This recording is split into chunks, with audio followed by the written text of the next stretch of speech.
Hello, everybody, and welcome to part 2 of Russell Tobin's 5-part series, Honing Your Digital Presence in a Remote World. Once again, I'm your host, Andy Herman, and on today's episode, we're going to be discussing how to perfect your digital presence in the creative space. We're excited to host 2 very special guests on today's episode, so please join me in welcoming 2 of Russell Tobin's creative task force, Chloe Highland, who is the recruiting manager of creative services, and Colin Kerr, who is our specialized creative talent search and solutions specialist. For the first segment, Chloe's going to be giving creatives a glance into the different elements that they should consider in increasing their hireability on social media. For the second segment, Colin will be giving prestigious business development professionals a breakdown on how they can optimize their LinkedIn profile. We hope you enjoyed, and after you watch, make sure to like, ask questions in the comments, and of course, share. On our final episode, I'll be hosting a live Q&A to go over every question that our audience has. Enjoy today's show. Hi everyone, my name is Chloe Highland and I'm a recruiting manager on the creative services team at Russell Tobin, and I'm here to share a couple tips on how to perfect your digital portfolio. So first and foremost, whether you're actively looking for a new job or you're a freelancer looking for new work, catching the attention of a recruiter or hiring manager when you're one amongst hundreds or thousands of candidates can be super challenging. So essentially, this is just a couple tips on how to really polish your digital portfolio and perfect your online presence. So first and foremost, take the time to create a beautiful and clean portfolio. So think about it like a resume. A hiring manager will only spend a short amount of time on your portfolio in order to determine if you're the right fit. So you really want to put your best foot forward. You want to make sure it's very organized, easy to navigate, has a good clean layout, and uses high-res images. Number 2, you want to value quality over quantity. So don't feel the need or the pressure to include every piece of work you've ever created. You really want to be sure to lead with what you consider to be your best work. So a couple things to think about. Make sure that your work is up to date and includes your most relevant work. So as you update your resume, you want to be sure you update your portfolio to reflect that. So that way, nothing's out of date. You don't include too many projects from things that really aren't relevant for your skill set anymore. Another thing to think about is maybe tailoring your portfolio to reflect the kind of work that you want to do moving forward. So for example, if you really want to focus on a certain skill set, make sure to highlight those projects that really show off that skill set for you. Number 3, share your process. So showing that your work is well thought out is super important. Something that happens a lot for me as I look at through portfolios is thinking, well, what did this candidate actually work on? Or how did they get to that final result? So you really want to make sure you include information that can really answer that question. So maybe including a short write-up that includes the creative brief or what was the issue or the goal of the campaign and how you got to that end result. Another good idea is maybe including some initial concept work. So maybe mood boards or initial sketches, logo mock-ups, really anything that can highlight kind of your full design thinking process is super important to include. Number 4, don't be afraid to show personal work or pro bono projects.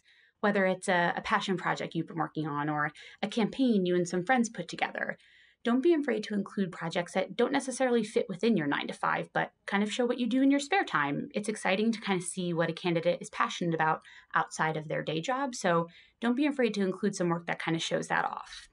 And number 5, tailor the rest of your social media to match your portfolio. So think about all your other social media channels, whether it's Instagram, LinkedIn, Twitter, as an extension of your portfolio, and use that to your advantage.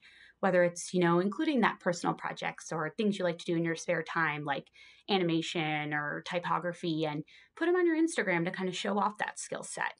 And for LinkedIn, definitely make sure, especially if you're actively looking for new work, to have everything up to date. Make sure you're marked as open to new opportunities, and definitely make sure to have your portfolio included on your LinkedIn profile. So that way, as you're applying or if a hiring manager comes across your portfolio or your LinkedIn profile, your portfolio is right there in front of them. So like I said, these are just a quick couple tips on how to really polish up your digital portfolio in order to help you stand out in an online world. Hey, so I'm Colin Kerr. I'm a manager on the creative services team on the business development side, and today I'm going to be speaking about perfecting your digital presence in the creative world and how you can best position yourself online, especially on LinkedIn. Positioning yourself correctly as a specialized talent search and engagement expert, it'll really help you convey professionalism and attract top talent as well as top clients and prospects. So here are some tips to perfecting your digital presence on LinkedIn. So one, you want to optimize the aesthetics. This is a pretty simple concept, but it's very important that you have a professional headshot that looks inviting, approachable. So your focal point is really your face. You want to have about 60% of your face in the frame. Not a long, faraway shot where you're not sure who the person is, but really just something very inviting. And also try to convey who you are as best you can through your outfit, your clothing choice. I would wear what you would wear to work. It's a little more casual these days with current ongoing. So, maybe a collared shirt with a short sleeve is fine.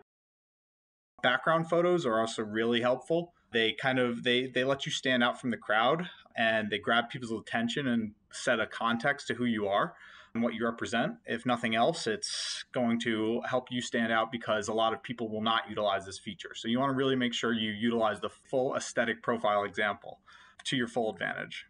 And utilize the headline. So this is more than just a job title. The job title you can fill out later on down in your experience field. But the headline, it's a great place to succinctly say who you are. If you have an area within your field that you excel at, mention that here. So mine says specialized creative search and solutions expert. I've found a lot of success in the creative search area, especially in user experience, user interface designers, and placing those types of people and candidates. So yeah, if you have a certain area within your field, here's a great place to showcase it. So next, tell your story in the summary. This isn't your resume. So try to use more than just quick bullet points here to summarize who you are, what you do, and where you've succeeded at.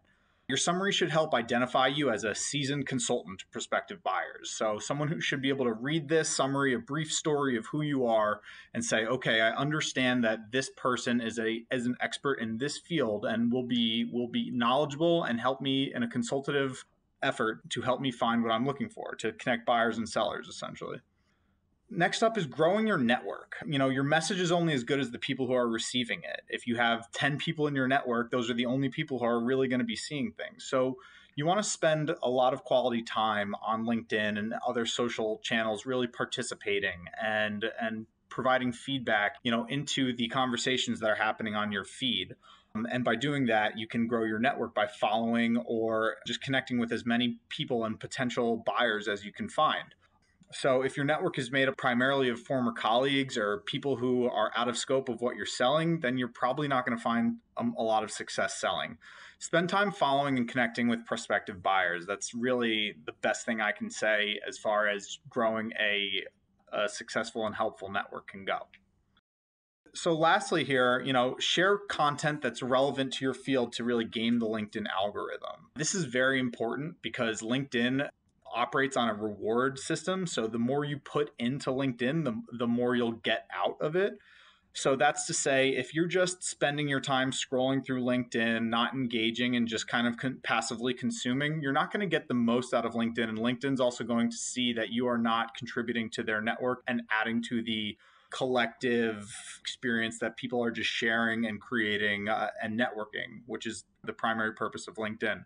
So what you want to be doing is pumping your feed full of content that's applicable to your buyers. If you are selling creative services like I am, you might want to be pushing out tools or articles for those designers or for those buyers on how they should best go about hiring, or even how you can sharpen your skills as a graphic designer. That's very helpful in my field. Salary guides are very helpful. Hiring trends, given the current climate of COVID-19, pushing out how people are hiring, how people are dipping their toe back into the water as we rebound from this crisis is very helpful. So for hiring managers to see and say, okay, my company is a little prudent in hiring. What are other companies doing? I myself, as the publisher of that article, can position myself as an expert, or at least gather a community of people who are consuming the same content. So, those are really helpful points. And also, you should be liking, commenting, and really engaging in your community. So yeah, those are just 5 quick points as to how to really perfect your digital presence in the creative world from the side of a business development manager whose world is in sales. So yeah, hope that was helpful, and please reach out with any questions. That does it for today's episode. We hope you enjoyed part 2 of honing your digital presence in a remote world. Please join us for our 3rd episode next Thursday, when we'll continue to discuss how to master recruiting remotely with our very special guest, Alicia Scully. We'll see you then.